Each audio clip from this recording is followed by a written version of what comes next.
वज़ीर आज़म इमरान खान का कहना है कि कुछ लोग मायूस हैं कि मुल्क में कोरोना ज़्यादा नहीं फैला।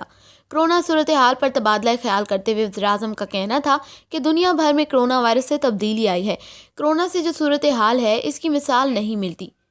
ऐसे हालात का सामना कर रहे हैं जो पहले ना थे। पाकिस्तान में कोरोना वायरस से हालात बदल रहे हैं।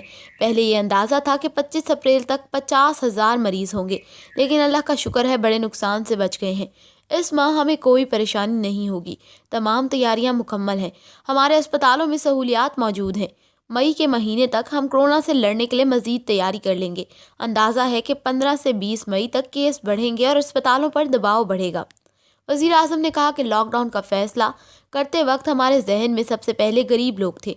लॉकडाउन से गरीब और मजदूर तबका मुतासर होने का खदशा है, इसलिए हमने फैसला किया है कि आहिस्ता आहिस्ता लॉकडाउन में नरमी करेंगे, क्योंकि डर है कि लोग भूख से सड़कों पर आ गए तो लॉकडाउन का फ़ायदा नहीं होगा। सबसे बड़ा मसला ये है कि हमारे मुल्क में मजदूर रजिस्टर्ड नहीं है।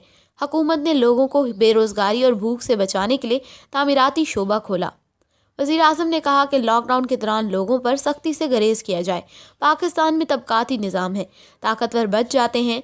गंदम स्मगल और मसनूई महंगाई करने वालों को माफ़ नहीं किया जाएगा। ऑर्डिनेंस के ज़रिए स्मगलर्स के खिलाफ भी सख्त कार्रवाई की जाएगी।